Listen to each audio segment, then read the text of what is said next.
اللهم صل على سيدنا ومولانا محمد أفضل صلواتك بعدد معلوماتك وبارك وسلم وصل عليه. بسم اللہ الرحمن الرحیم. عزیز طلباء کرام، امید ہے انشاءاللہ العزیز آپ سب خیر و عافیت کے ساتھ ہوں گے. جامع السنن الترمذی جلد ثانی کے ابواب تفسیر القرآن عن رسول اللہ صلی اللہ علیہ وسلم کے باب ما جاء ومن سورۃ التوبہ کے تیسرے حصے کے ساتھ اللہ جل شانہ کے فضل و کرم سے ایک مرتبہ پھر آپ حضرات کے خدمت میں حاضر ہونے کا موقع ملا. بحمد اللہ تعالی. عزیز طلباء کرام، آج ہمارا سبق نمبر 367 ہے، تو بڑھتے ہیں اپنے سبق کی طرف.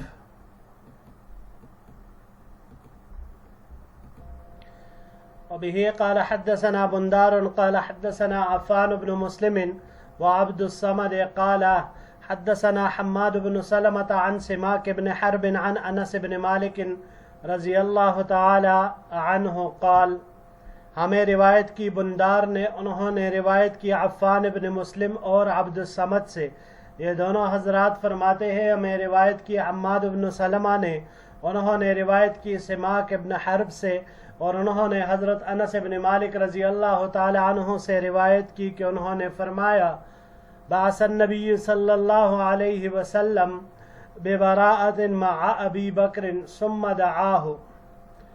حضور نبی کریم صلی اللہ علیہ وسلم نے برات کے اعلان کے ساتھ حضرت ابو بکر رضی اللہ تعالی عنہ کو بھیجا، پھر ان کو بلایا. فقال، اور ارشاد فرمایا، لا ينبغي لأحد ان يبلغ هذا الا رجل من اہلی فدعا علیا فاعطاه ایاہ. کسی کے لیے مناسب نہیں ہے کہ وہ اس پیغام کو پہنچائے مگر یہ کہ وہ شخص میرے خاندان سے ہو. چنانچہ پھر آپ علیہ السلام نے حضرت علی رضی اللہ عنہ کو بلایا اور ان کو یہ اعلان دیا. ھذا حدیث حسن غریب من حدیث انس. یہ حدیث حسن غریب ہے حضرت انس کی روایت سے. وبه قال حدثنا محمد بن اسماعیل قال حدثنا سعید بن سلیمان قال حدثنا عباد بن العوام قال حدثنا سفیان بن الحسین عن الحکم بن عتیبہ عن مقسم عن ابن عباس رضی اللہ تعالی عنہما قال. ہمیں روایت کی محمد بن اسماعیل نے، انہوں نے روایت کی سعید بن سلیمان سے، انہوں نے روایت کی عباد بن العوام سے، انہوں نے سفیان بن الحسین سے، انہوں نے حکم ابن عتیبہ سے، انہوں نے مقسم سے، اور انہوں نے حضرت عبداللہ ابن عباس رضی اللہ تعالی عنہما سے کہ انہوں نے فرمایا بعث النبی صلی اللہ علیہ وسلم ابا بکر وامرہ ان ینادی بہؤلاء الکلمات.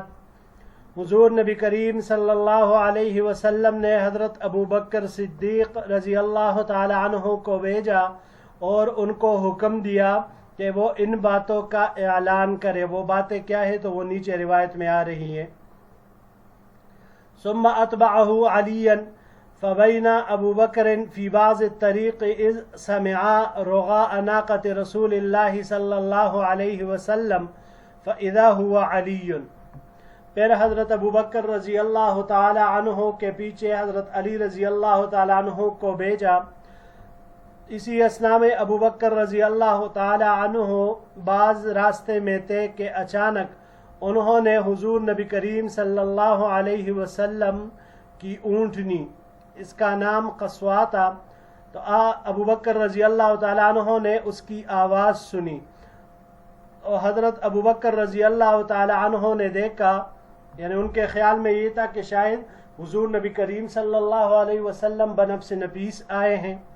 تو جب دیکھا فاذا هو علی، تو وہ اچانک حضرت علی رضی اللہ تعالی عنہ تھے. فدفع الیہ کتاب رسول اللہ صلی اللہ علیہ وسلم. پس ابو بکر صدیق رضی اللہ تعالی عنہ نے حضرت علی رضی اللہ تعالی عنہ کو حضور نبی کریم صلی اللہ علیہ وسلم کی تحریر دے دی. وَأَمَرَ عَلِيًّا أَن يُنَادِيَ بِهَؤُلَاءِ الْكَلِمَاتِ فَانْطَلَقَ فَحَجَّ فَقَامَ عَلِيٌّ أَيَّامَ التَّشْرِيقِ فَنَادَى. اور حضرت علی رضی اللہ تعالیٰ عنہ کو حکم دیا کہ وہ ان باتوں کا اعلان کرے. بس دونوں حضرات چلے اور دونوں نے حج کیا، اور علی رضی اللہ تعالیٰ عنہ ایام تشریق میں کھڑے ہوئے اور انہوں نے یہ اعلان کیا: ذمۃ اللہ و رسولہ بریئۃ من کل مشرک فسیحوا فی الارض 4 اشہر. ہر مشرک سے اللہ اور اس کے رسول کا ذمہ ختم ہے، پس تم زمین میں 4 ماہ تک گھومو. ولا یحجن بعد العام مشرک ولا یطوفن بالبیت عریان ولا يدخل الجنۃ الا مؤمن. اور ہرگز حج نہ کرے اس سال کے بعد مشرک، اور ہرگز طواف نہ کرے کوئی بیت اللہ کا ننگا ہو کر، اور جنت میں نہیں جائے گا مگر صرف مومن. وَكَانَ عَلِيٌّ يُنَادِي فَإِذَا عَيِّ قَامَ أَبُو بَكْرٍ فَنَادَى بِهَا. حضرت علی رضی اللہ تعالی عنہ اعلان کرتے تھے، پس جب وہ تک جاتے تھے تو حضرت ابو بکر رضی اللہ تعالی عنہ کھڑے ہوتے اور اعلان کرتے. وَهَذَا حدیث حسن غریب. یہ حدیث حسن غریب ہے. من هذا الوجہ من حدیث ابن عباس، اس طریق سے حضرت عبداللہ ابن عباس رضی اللہ تعالی عنہما کی روایت سے. جی عزیز طلباء کرام، حضور نبی کریم صلی اللہ علیہ وسلم جب غزوہ حنین و طائف سے فارغ ہو کر مدینہ منورہ لوٹے تو لوٹنے کے بعد حضور نبی کریم صلی اللہ علیہ وسلم نے 9 ہجری میں حج کرانے کے لیے حضرت ابو بکر صدیق رضی اللہ تعالی عنہ کو امیر الحج بنا کر روانہ فرمایا. ان کی روانگی کے بعد سورہ براءت کا ابتدائی حصہ نازل ہوا، جس میں مشرکین سے کیے ہوئے عہد و پیمان کو ختم کرنے کا حکم دیا.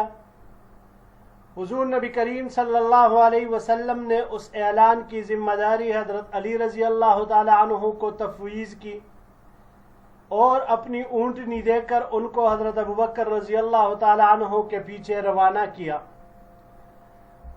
حضرت علی رضی اللہ تعالی عنہ کی حضرت ابو بکر رضی اللہ تعالی عنہ سے ملاقات مقام عرج یا وادی زجنان میں ہوئی. یہ 2 مقامات محدثین حضرات نے ذکر فرمائے ہیں. تو حضرت ابو بکر رضی اللہ تعالیٰ عنہ نے پوچھا کہ امیر بن کر آئے ہو یا مامور، یعنی امیر یا مامور، یہ 2 الفاظ فرمائے. تو حضرت علی رضی اللہ تعالیٰ عنہ نے عرض کیا کہ مامور ہوں. پھر دونوں حضرات آگے بڑھے تو حضرت علی رضی اللہ تعالی عنہ حضرت ابو بکر صدیق رضی اللہ تعالی عنہ کے امارت میں حج کے لیے چلے. دونوں حضرات نے حج کیا، اور 10 تاریخ کو 10 ذی الحجہ کو حضرت علی رضی اللہ تعالی عنہ نے یہ اعلانات کیے. اب یہاں پر سوال یہ پیدا ہوتا ہے عزیز طلباء کرام کہ براءت کے اس اعلان کے لیے حضرت علی رضی اللہ تعالیٰ عنہ کا انتخاب کیوں کیا گیا؟ تو جواب اس کا یہ ہے کہ دیکھیے، عرب کا دستور یہ تھا کہ جو بھی اعلان ہوتا تو وہ یا سردار خود کرتا یا سردار کے خاندان سے کوئی ایک فرد کرتا، تو اس اعلان کو معتبر جانا جاتا. لیکن اگر سردار بھی نہیں کرتا اور اس کے خاندان میں سے بھی کوئی نہیں کرتا، کوئی باہر کا شخص اعلان کر دیتا، تو اس اعلان کی عرب کے ہاں کوئی وقعت نہیں ہوتی. تو اس وجہ سے حضور نبی کریم صلی اللہ علیہ وسلم نے حضرت علی رضی اللہ تعالی عنہ کو اعلان کرنے کے لیے بھیجا. اب یہاں پر امام ترمذی رحمہ اللہ نے 2 روایتیں ذکر فرمائی. پہلی روایت حضرت انس رضی اللہ تعالی عنہ کی ہے. تو اس روایت کے بارے میں یاد رکھیے گا عزیز طلباء کرام کہ یہ حماد بن سلمہ کی روایت ہے، یہ جو راوی یہاں پر آئے ہیں. جن سے عفان ابن مسلم اور عبد الصمد یہ دونوں حضرات نے روایت کی ہیں۔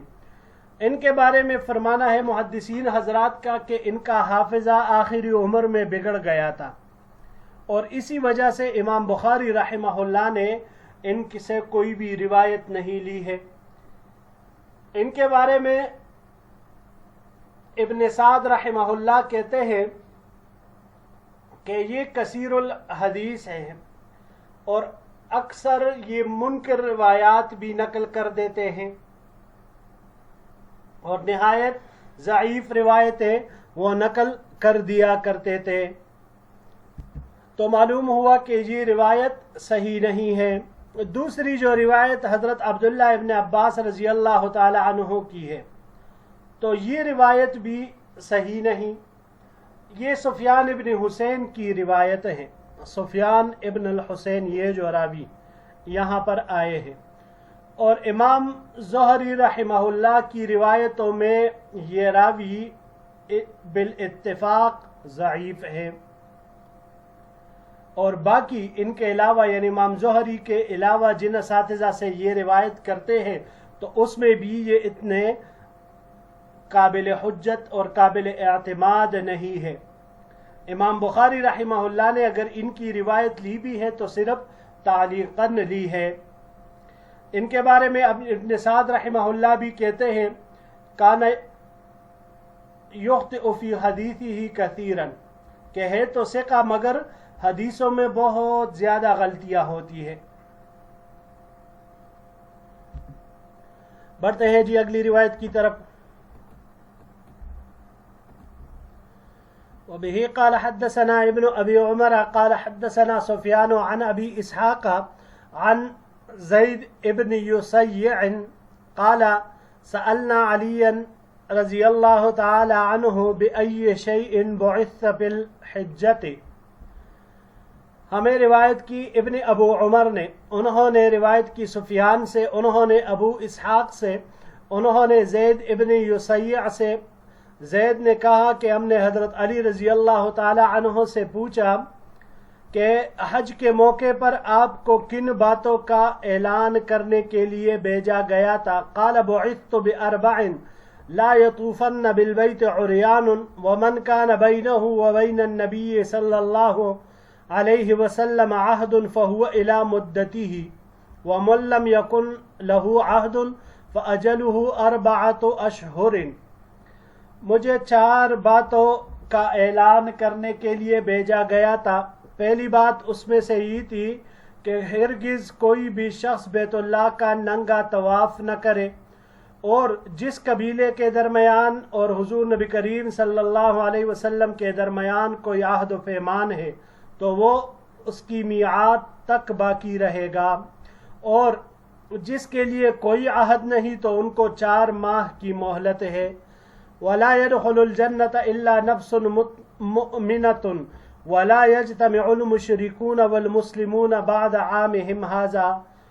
اور تیسری بات یہ کہ جنت میں صرف مومن ہی جائے گا، اور چوتھا یہ تھا کہ اس سال کے بعد مشرکین اور مؤمنین ایک ساتھ اکٹھا نہیں ہوں گے، مطلب صرف مسلمان آئندہ کے لیے طواف کریں گے، حج کرنے آئیں گے، کسی مشرک کو بیت اللہ میں آنے کی، حج کرنے کی، طواف کرنے کی اجازت نہیں ہوگی۔ ھذا حدیث حسن صحیح، یہ حدیث حسن صحیح ہے۔ وہ حدیث ابن عیینہ عن ابی اسحاق، اور یہ ابن عیینہ کی روایت ہے جو انہوں نے ابو اسحاق سے نقل کی ہے۔ ورواہ سفیان الثوری عن ابی اسحاق عن بعض اصحابہ عن علی وفی عن ابی ہریرہ، اور سفیان ثوری نے اس کو ابو اسحاق سے اور بعض صحابہ سے، ان کے بعض تلامذہ سے نقل کیا ہے، انہوں نے علی رضی اللہ تعالی عنہ سے، اور اس میں حضرت ابو ہریرہ رضی اللہ تعالی عنہ کا بھی ذکر ہے۔ جی عزیز طلباء کرام، وہی اعلانات جو پہلے روایت میں ماقبل میں ذکر ہوئے انہی کا ذکر یہاں پر بھی کیا گیا۔ بڑھتے ہیں اگلی روایت کی طرف۔ وبه قال حدثنا ابو قريب قال حدثنا رشدين بن سعد عن عمرو بن الحارث عن دراج عن ابي الهيثم عن ابي سعيد رضي الله تعالى عنه قال۔ ہمیں روایت کی ابو قریب نے، انہوں نے روایت کی رشدین ابن سعد سے، انہوں نے عمر بن الحارث سے، انہوں نے دراج سے، انہوں نے ابو حیثم سے، انہوں نے حضرت ابو سعید خدری رضی اللہ تعالی عنہ سے انہوں نے فرمایا کہ حضور نبی کریم صلی اللہ علیہ وسلم نے ارشاد فرمایا اذا رأیتم الرجل یعتاد المسجد فاشهدوا له بالایمان قال اللہ تعالی انما یعمر مساجد اللہ من آمن باللہ والیوم الآخر۔ حضور نبی کریم صلی اللہ علیہ وسلم نے ارشاد فرمایا جب تم کسی شخص کو دیکھو کہ وہ مسجد سے معاہدہ کیے ہوئے ہے تو اس کے لیے ایمان کی گواہی دو، کیونکہ اللہ جل شانہ فرماتے ہیں انما یعمر مساجد اللہ، اللہ کی مسجدوں کو آباد کرنا انہی لوگوں کا کام ہے من آمن باللہ والیوم الآخر، جو اللہ پر قیامت کے دن پر ایمان رکھتے ہیں۔ وبه قال حدثنا ابن ابي عمر قال حدثنا عبد الله بن وهب عن عمرو بن الحارث عن دراج عن ابي الهيثم عن ابي سعيد عن النبي صلى الله عليه وسلم نحوه الا انه قال يتعاهد المسجد۔ ہمیں روایت کی ابن ابو عمر نے، انہوں نے عبداللہ ابن وہب سے، انہوں نے عمرو بن الحارث سے، انہوں نے دراج سے، انہوں نے ابو الہیثم سے، انہوں نے ابو سعید سے، انہوں نے حضور نبی کریم صلی اللہ علیہ وسلم سے اسی طرح روایت کی ہے، مگر یہ کہ اس روایت میں یہاں پر یعتاد المسجدہ ہے جبکہ یہاں پر یتعاہد المسجدہ ہے کہ جس نے معاہدہ کیا ہوا ہے۔ ھذا حدیث حسن غریب، یہ حدیث حسن غریب ہے۔ وہ ابو الہیثم اسمہ سلیمان بن عمرو بن عبد العتواری، ان کا نام سلیمان ابن عمر ابن عبد العتواری ہے۔ وکان یتیما فی حجر ابی سعید الخدری، اور یہ یتیم تھے حضرت ابو سعید خدری رضی اللہ تعالی عنہ کی پرورش میں تھے۔ جی عزیز طلباء کرام، سورہ توبہ کی آیت نمبر 18 انما یعمر مساجد اللہ من آمن باللہ والیوم الآخر واقام الصلاة وآت الزکاة ولم یخش الا اللہ فعسى اولئک ان یکونوا من المہتدین۔ اللہ کی مسجدیں بس وہی لوگ آباد کرتے ہیں جو اللہ پر اور قیامت کے دن پر ایمان یقین رکھتے ہیں اور نماز کی پابندی کرتے ہیں اور زکوٰۃ ادا کرتے ہیں اور اللہ کے سوا کسی سے نہیں ڈرتے۔ ایسے لوگوں کے بارے میں توقع ہے کہ وہ اپنے مقصود تک پہنچ جائے، مقصود یعنی جنت تک پہنچ جائے، فلاح حاصل کر لے۔ جی عزیز طلباء کرام، باقی روایت واضح ہے اور اس قسم کا مضمون مختلف روایات میں ما قبل میں بھی کئی دفعہ گزرا ہے اور بحمداللہ وہاں پر ہم نے اس کی خوب تفصیلی طور پر وضاحت کر دی ہے۔ تو اسی کے ساتھ ہمارا آج کا یہ سبق پورا ہوا۔ انشاءاللہ العزیز زندگی رہی تو اگلے درس میں مزید روایات اور اس کی تفسیر کے ساتھ آپ کی خدمت میں حاضر ہوں گے۔ السلام علیکم ورحمۃ اللہ وبرکاتہ۔